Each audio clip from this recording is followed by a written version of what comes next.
Hello everyone, and welcome back to Let's Play Warriors Orochi 3 Ultimate.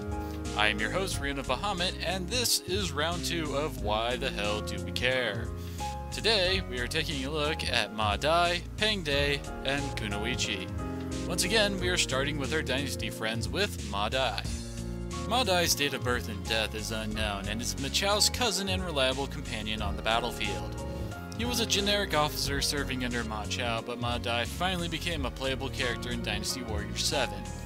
He serves alongside Ma Chao in many battles from the Battle of Tong Gate onwards and continues serving Shu even after Ma Chao's death. One of his most well-known feats is slaying Wei Yan after it was suspected that he was turning traitor to Wei.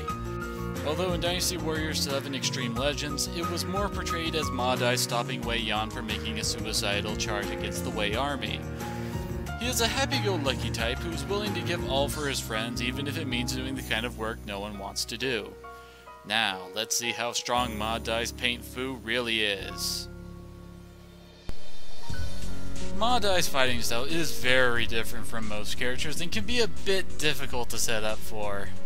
His S string is average, but that isn't what people play him for. His C1, C3, C5, and C6, if you don't use his EX attack finisher, launch out EQ bombs. These can be detonated with his C2, C4, EX attack, and S string finisher. I'll admit, I'm really not all that great at setting up his ink bombs, and without good use of that, he isn't that great. His ground R1 increases his attack damage, and his air R1 is a pretty good air-to-ground ink bombing. His Miso is a giant golf ball ink bombing that hits pretty wide with fairly decent damage. His passive is Trinity, and as I said back with Kaguya, is pretty great passive if you like your triple attacks. Overall, if you can properly use his gimmick, he can decimate pretty large areas with his bombs. Without it, I'd really recommend someone else.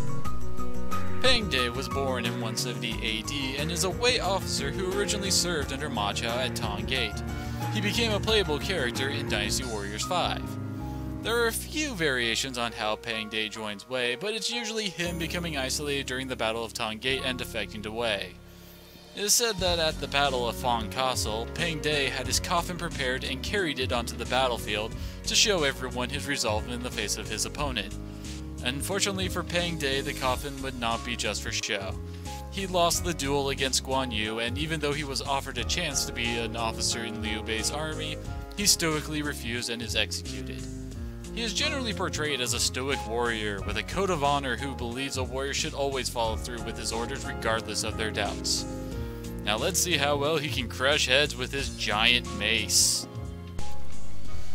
Peng is pretty much power type personified.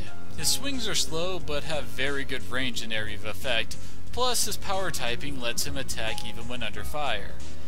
His charge attacks will pretty much devastate anybody nearby, and his C5 EX attack is pretty decent to use as his officer killer. His C2 and C3 are pretty linear, so it can be easy to miss with. His aerial R1 isn't much to write home about, but his ground R1 causes explosions all around him for several seconds and can last long enough to jiggle your combos off of. His Miso is pretty much just explosive damage in a wide area. It should be noted that some of his charge attacks, mainly ones with ground explosions, have a bit of a minimum range to them and won't go off if he doesn't hit the ground with the hit.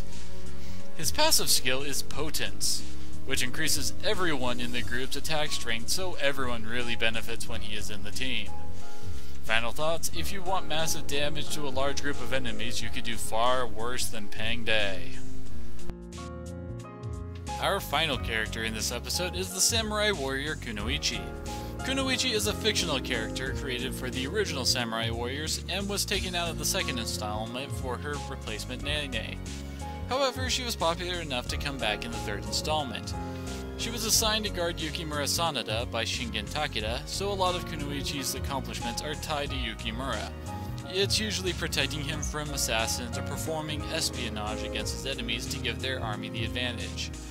She is generally personified as playful and enjoys taunting and teasing her opponents. She seems to have a bit of a bodyguard crush on Yukimura and a bit of a friendly rivalry between herself and Kai, and a more professional one with Hanzo Hattori. Now let's see how she puts those giant knives of hers to work. Kunoichi is pretty much the picture of a stereotypical speed type. Fast attacks and movement speed, but low damage and defenses and range. Overall, she is a mixed bag that takes quite a bit of work to properly fight with. Most of her attacks are designed to hit a single target multiple times, so she suffers in larger groups. I will admit, I think I like her C4 more than I should. Probably since I played as her quite a bit in the first Samurai Warriors. It can hit many times with good damage, and pretty quickly with an agility weapon.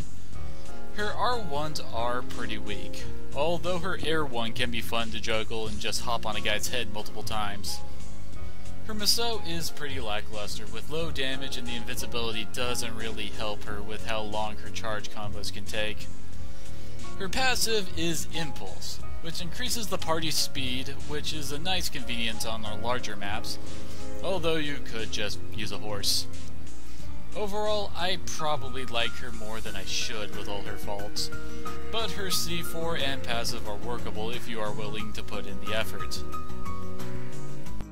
That's it for this episode of Why the Hell Do We Care? Join me next time as we jump into Sima Zhao's past and attempt to save his wife and friends from their untimely fate. I'm Rian of Bahamut, and I hope to see you all next time.